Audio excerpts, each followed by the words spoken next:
রব্বুল আলামিন সূরা বাকারার 22 নম্বর আয়াতে তার পরিচয় দিচ্ছেন সেই প্রতিপালকের যিনি তোমাদের জন্য ভূমিকে বিছানা বানিয়েছেন। জমিনকে কে বানালেন? আল্লাহ। জোরে বলেন আল্লাহ। কেউ জবান খুলে থাকবেন না, গুনাহ হবে। কারণ আল্লাহর প্রতি আপনি যদি ভোট না দেন, জবান যদি না খোলেন, তাহলে বোঝা যাবে আপনি পেরেশানিতে আছেন, সন্দেহের মধ্যে আছে। কিছু কিছু ক্ষেত্রে মুখ বন্ধ রাখা যায় না মুসলমান, মুখ বন্ধ রাখলেও দোষ, সমস্যা আছে। একত্ববাদের ঘোষণা যত জায়গায় আসবে জবান খুলতে হবে। কি করতে হবে? জবান খুলতে হবে। সব জায়গায় নীরবতা পালন করা যাবে না, তাইলে আপনার ঈমান নিয়ে টানাটানি বাজবে। আল্লাহ বলেন যিনি তোমাদের জন্য ভূমিকে বিছানা বানিয়েছেন। কে বিছানা বানালেন? আল্লাহ বলেন যিনি বানিয়েছেন, এবং আকাশকে ছাদ রূপে, আকাশকে আল্লাহ ছাদ বানালেন, জমিনকে আল্লাহ বিছানা বানাইলেন, আর আকাশ থেকে বৃষ্টি বর্ষণ করেছেন। আল্লাহ বলেন সে আকাশ থেকে আমি বৃষ্টি বর্ষণ করি, তারপর তার মাধ্যমে তোমাদের জীবিকা রূপে ফল ফলাদি উদ্গত করেছি। আকাশ থেকে কেন বৃষ্টি বর্ষণ করে? ফল ফলাদি উদ্গত করার জন্য। সুতরাং তোমরা আল্লাহর কোনো শরীক স্থাপন করবে না, শরীক স্থাপন করবে না যখন তোমরা এই সব বিষয় জানো, কারণ আল্লাহর সঙ্গে কোনো শরীক নাই। আল্লাহ বলেন আমি জমিন বিছানা বানালাম, আকাশকে ছাদ বানালাম, আকাশ থেকে বৃষ্টি বর্ষণ করলাম, ফল ফুল উদ্গত করলাম। এই জন্য তোমরা জানার পর আমি আল্লাহর সঙ্গে আর কাউকে তোমরা শরীক বানাইও না। আল্লাহ পাক রব্বুল আলামিন বলেন মান খালাকাস সামাওয়াতি ওয়াল আরদা ওয়া আনজালা লাকুম মিনাস সামাই মাআ ফাআনবাতনা বিহি হাদাইকা যাতা বাহজা মা কানা লাকুম আন তুমবিতু শাজারাহা আইলাহুম মাআল্লাহ। এখানে বলছে ইলাহুম্মা আল্লাহ, কে আছে আমি আল্লাহ ছাড়া আর কেউ? কখন এই কথা বললেন? আল্লাহ বলেন আমি আসমান থেকে বৃষ্টি নাজিল করলাম, মৃত জমিন, একটা নববধূ যেমন গর্ভধারণের জন্য প্রস্তুতি নেয়, মৃত জমিন বৃষ্টি পাওয়ার সঙ্গে সঙ্গে সে যেন তার গর্ভে ধারণ করার জন্য বৃষ্টির ফোঁটাকে গ্রহণ করে নিল। এরপরে ফল ফুল শস্য শ্যামল যা কিছু তোমরা খাও, তোমাদের জন্য আমি যা রিজিক হিসেবে রেখেছি সব সে জমিন থেকে উদ্গত করা শুরু করে দিল। এরপরে আল্লাহ বলছে ইলাহুম্মা আল্লাহ, আমি হলাম সেই আল্লাহ। আমার ভাইরা, তাহলে বোঝা গেল জমিন ফল ফুল ফসল হওয়ার জন্য বৃষ্টির প্রয়োজন আছে না নাই? আরো জোরে বলেন।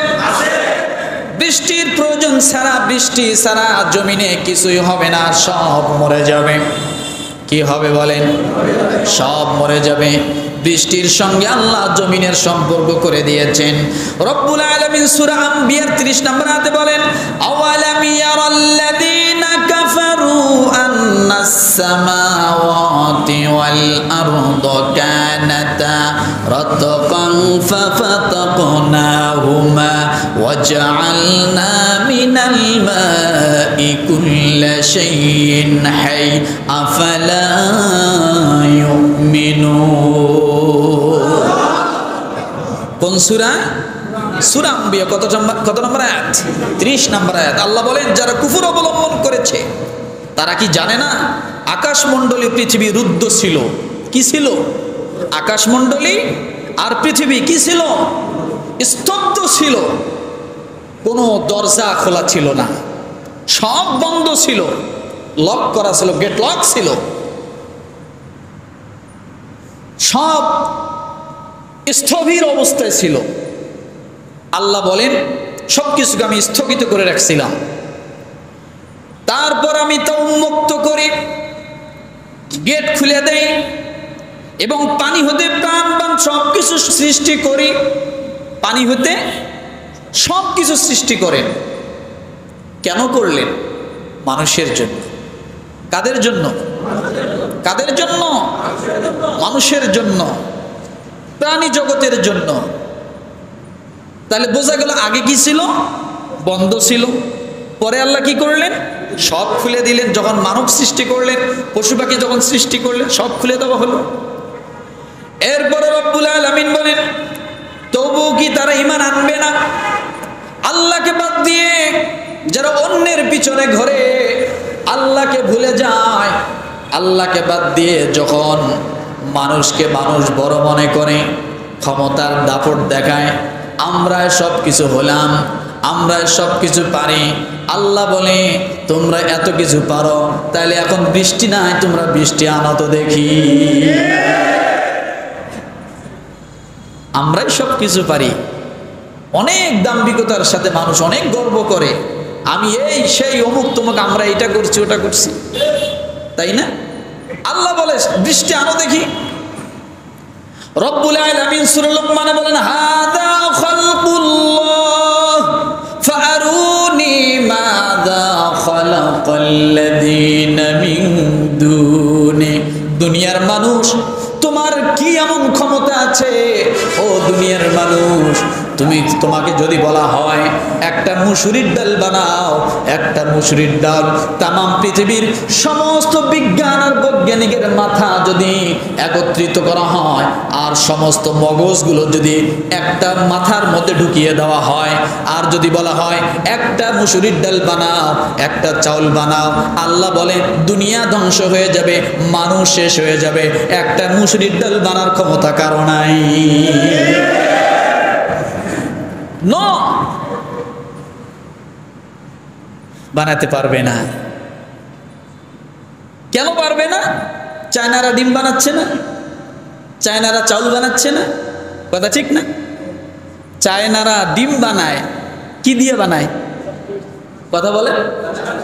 এই প্লাস্টিকের প্রথম যে দানা দানা ছিল, এটা কোথায় পাইল? কে দিল? কামার শুধু লোহা বানায় দিয়ে, হাতুড়া কামার শুধু দেখেন যে দা বানায়, কুড়াল বানায়, খুন্তি বানায়, প্রশংসা শুধু কামারের। কামার বানাইলো কোথার থেকে? লোহা আসলো কোথার থেকে? কে দিল লোহার খনি? সূরা হাদীদ পড়ুন, লোহার খনি কে দিয়েছে? দুনিয়ার মানুষ যা বানায় তা খাওয়া যায় না। আগেও বলেছি, বলে দিয়ে যায়, প্রাইভেট কার সামনে আঙ্গুরের ঝোপা বারবার ঝোলে ড্রাইভারের সামনে। ড্রাইভার যদি প্রচন্ড খিদে লাগে, যদি মন চায় যে একটা আঙ্গুর ফল এখান থেকে ছিঁড়ে খায়, কিয়ামত হয়ে যাবে, ড্রাইভারকে কোনোদিন ওখান থেকে খাওয়াইতে পারবেন না। বানা যায়, খাওয়া যায় না। বানা যায়। অনেক আমের ঝোপা আছে, দেখা যায়, খাওয়া যায় না, কথা ঠিক না? অনেক আনারস আছে, মানুষ যা বানায় তা কি খাওয়া যাবে না। আপনি যদি এই চায়না ডিম কয়েকদিন খাইতে থাকেন, আপনার নাড়ি ভুড়ি শেষ হয়ে যাবে। যাবে কি যাবে না? প্লাস্টিকের চাউল যদি খাওয়া শুরু করে। মোট কথা, মানুষ যা কিছু করতেছে আল্লাহর বাহিরে নয়, আল্লাহ সৃষ্টির ভিতর থেকেই করতেছে। আল্লাহর সৃষ্টির ভিতর থেকেই করতেছে। মানুষ নিজে নিজে কিছু তৈরি করতে পারে না। আমার ভাইরা, এই জন্য রব্বুল আলামিন বলেন পানি কত প্রয়োজনীয় জিনিস। পানি নিজেই পবিত্র, আর পানি অন্যকে পবিত্র করে, বলেন সুবহানাল্লাহ। পানি নিজে, আবার পানি অন্যকেও পবিত্র করে। রব্বুল আলামিন সূরা ফুরকান আয়াত নম্বর 48 বলেন, হুয়াল্লাযী আরসালার রিয়াহা বুশরান বাইনা ইয়াদাই রাহমাতি ওয়া আনজালনা মিনাস সামাই মাআন তাহুরা। তিনি নিজে রহমত। পানি কি? রহমত। সুবহানাল্লাহ বলে। পানি আল্লাহর দয়া, পানি আল্লাহর নিয়ামত, পানি আল্লাহর রহমত। এর আগে সে রহমতের আগে আল্লাহ বাতাসকে পাঠান। কাকে পাঠান?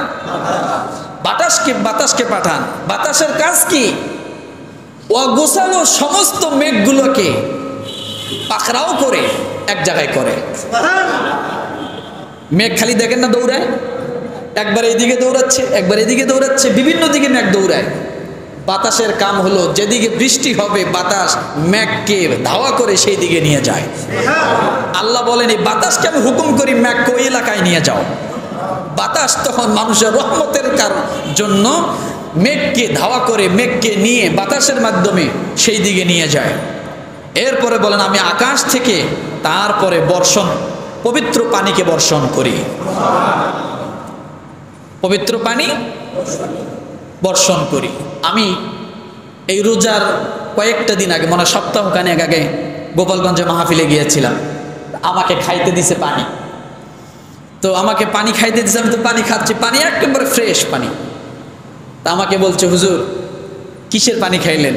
আমি কিসের পানি খাইলাম এটা আবার কেমন কথা? বলছে হুজুর এটা গত বছরের বৃষ্টির পানি, এটা নিয়ত করছি যে আপনাকে খাওয়াবো। আলহামদুলিল্লাহ বৃষ্টির পানি খাইলাম, কোনো সমস্যা নেই। বরংস শেফা, বরংস কি শেফা। আমরা যেগুলো প্রক্রিয়াজাত করি সেগুলোর মাঝে ভেজাল আছে, বৃষ্টির পানিতে কোনো ভেজাল নেই। কথা ঠিক না? আপনার মাম পানি যদি শুদ্ধ পানি হয়, ওয়াটার যদি শুদ্ধ হয়, আপনার বিভিন্ন কোম্পানির পানি যদি শুদ্ধ হয়, লেবেলে যদি শুদ্ধ লেখা থাকে, হালাল লেখা থাকে, তাহলে হবে বৃষ্টির পানি বিশুদ্ধ। বৃষ্টির পানি কি হবে? বিশুদ্ধ। ওখানে যদি হালাল লেখা থাকে তাহলে এখানে হবে বিশুদ্ধ হালাল, এর মধ্যে কোনো ভেজাল নাই। কথা ঠিক না? আমার ভাইরা, রব্বুল আলামিন ডাক দিয়ে বলে বান্দারে কেন তোমাদের জন্য পানিকে রহমত বানালাম? কেন তোমাদের জন্য পানি রহমত? আল্লাহ রাব্বুল আলামিন ডাক দিয়ে বলেন সূরা ফুরকান আয়াত নম্বর 49, লিনুহইয়া বিহি বালদাতাম মাইতান ওয়া নুসকিয়াহু মিম্মা খালাকনা আনআমান ওয়া আনাসিয়া কাসীরা।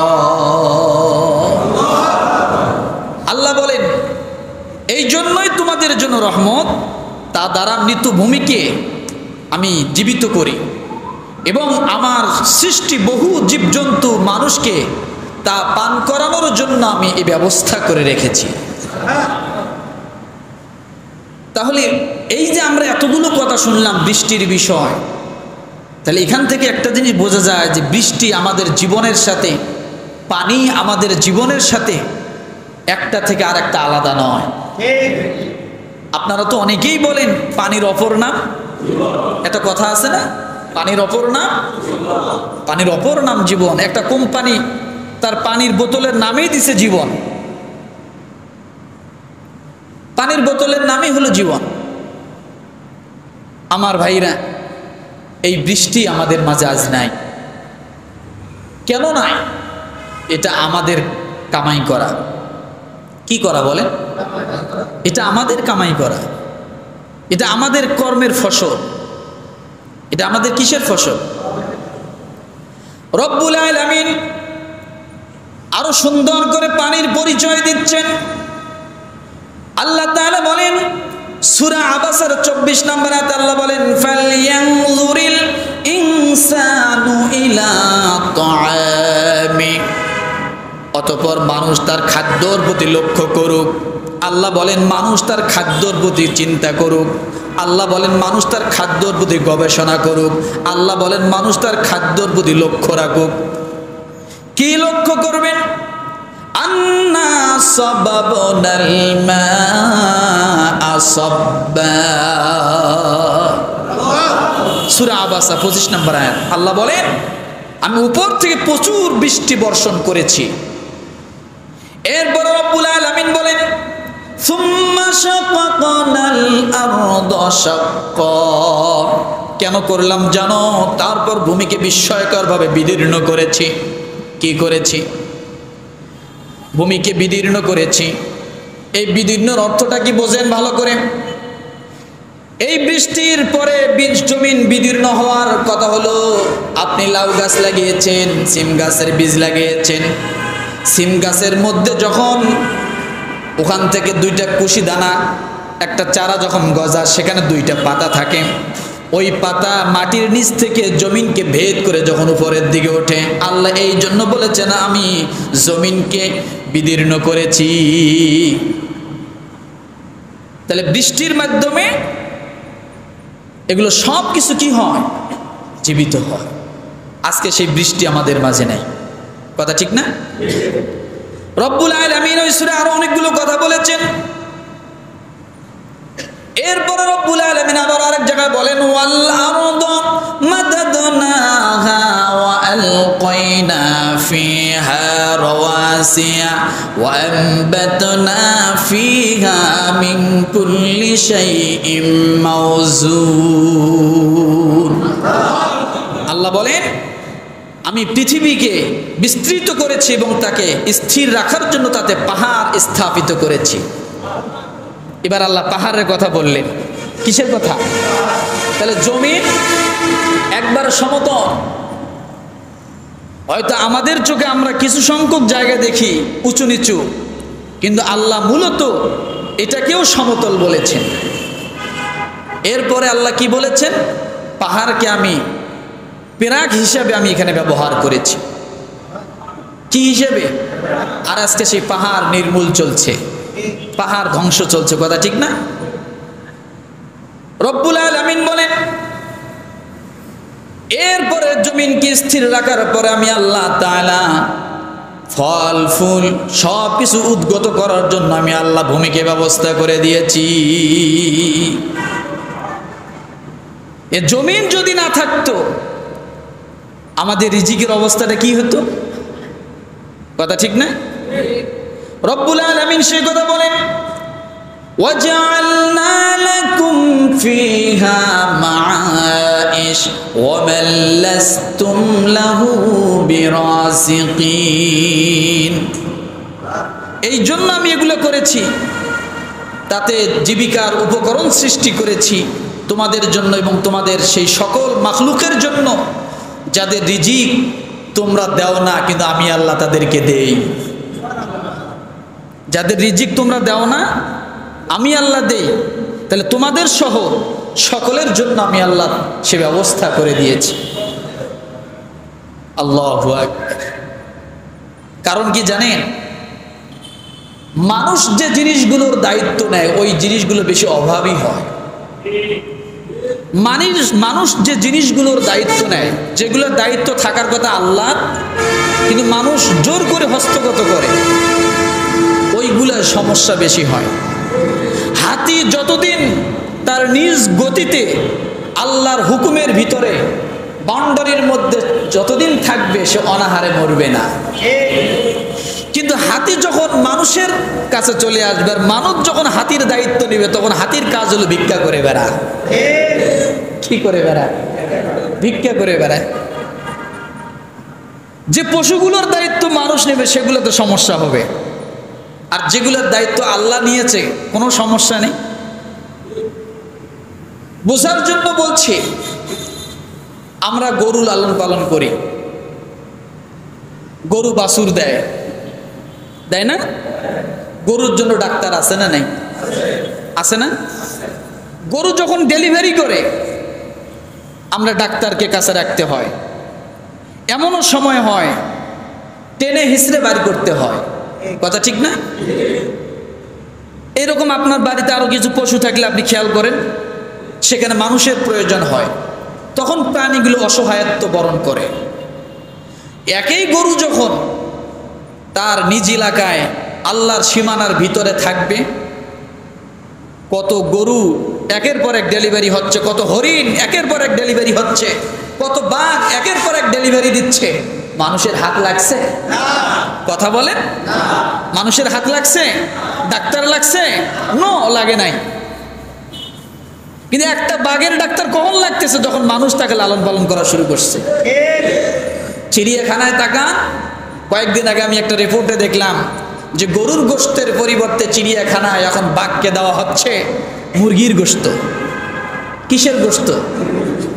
আচ্ছা, মুরগির গোশত দেওয়া হচ্ছে গরুর গোশতের পরিবর্তে, এটা রিপোর্ট করছে। এই বাঘ, চিড়িয়াখানার বাঘ, যখন চিড়িয়াখানায় আসলো আর মানুষের দায়িত্বে পড়লো, হরিণের গোশত খায়া দেখছে কোনোদিন? বলেন তো। যতদিন পর্যন্ত মানুষের হাতের হস্তগত বাহিরে ছিল, ও হরিণের গোশত ছাড়া খায় না। দেখেন না আপনারা এগুলা, নাকি আমি দেখি? আপনাদের নজরে পড়ে না?